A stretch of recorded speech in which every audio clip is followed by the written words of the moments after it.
Eh bien le bonjour, c'est Jaden qui est heureux de te retrouver dans une nouvelle vidéo avec moi-même. Je suis heureux de te retrouver pour la vidéo de 1903. Alors, c'est la suite des hors-séries sur les années. Bien sûr, si tu n'es pas encore abonné à la chaîne, abonne-toi, mets-y le pouce bleu, c'est important. Et bien sûr, tu peux partager la publication à tes amis, à Papy Raymond et à Mamie Simone, c'est hyper important. Et bien sûr, tu peux y mettre un commentaire, c'est bon pour le référencement. Durant cette année 1903, il se passe diverses choses et variées. Beaucoup de conflits, que ce soit en Asie, en Amérique ou alors en Afrique, mais aussi des crises antisémites en Europe notamment. Alors, en 1903 aussi, il y a un gros événement pour la suite de notre planète et par rapport à l'économie mondiale, c'est la dépendance du Panama.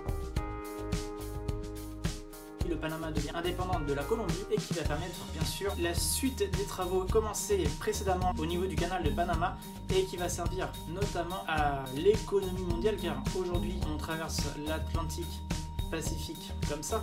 À l'époque il fallait soit passer par haut, soit passer par en bas. Je te dis pas la pollution que c'était à l'époque, malheureusement, et encore ça polluait à des doses qu'on ne peut pas imaginer encore aujourd'hui. À mon avis ça devait polluer très fortement, malheureusement. Transition, on va aller à Paris. Nous sommes à Paris, ici Paris il fait beau, il fait toujours beau à Paris, pareil, avec notre belle tour Eiffel, notre arc de triomphe, notre joie. On va prendre le métro à Paris car il y a de plus en plus de stations qui sont à Paris. Les stations de métro à Paris ça pousse comme des champignons comme à Paris.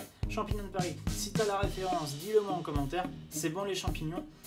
Enfin ça dépend lesquels parce qu'il y en a qui grattent, hein. Mais ça s'il y a un autre thème, ça sera dans le prochain hors-série, les champignons qui grattent. La vidéo qui fait peur, les champignons qui grattent. Ah ouais tiens, ça pourrait faire une idée de vidéo quand même, les champignons qui grattent. Ça pourrait être pas mal. Les champignons qui grattent et qu'on met pas dans la casserole. Il y a quelque chose à mon avis ici, vous pouvez vous en douter, c'est comme ça. Bon, on va faire une transition un peu plus tragique. Il y a eu 84 morts à la station Couronne suite à un incendie d'une rame de métro, malheureusement. C'est triste. On va faire une transition qui est à la mode en ce moment, qui parle de vélo. Alors, il y a eu en 1903 la première édition du Tour de France. À la base, c'était un promoteur, on va dire, d'un journal qui s'appelait Lotto, qui a décidé de faire une édition pour booster les ventes de son journal.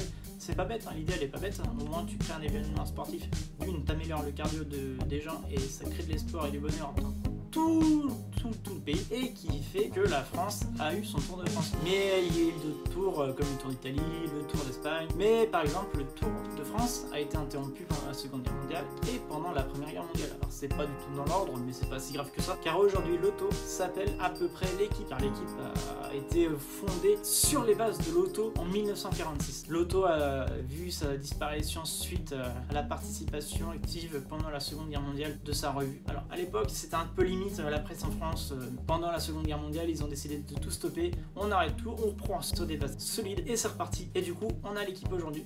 Alors si cette vidéo t'a plu, c'est une vidéo hors série, petite vidéo de 3 minutes à peu près, ça me fait plaisir, ça vous touche, ça me touche, ça me fait plaisir. On se retrouve dans une semaine ou 2 semaines pour un autre hors série, sinon on se retrouve vendredi prochain pour la grosse vidéo de la semaine. Allez les amis, je vous retiens pas plus, bonne nuit.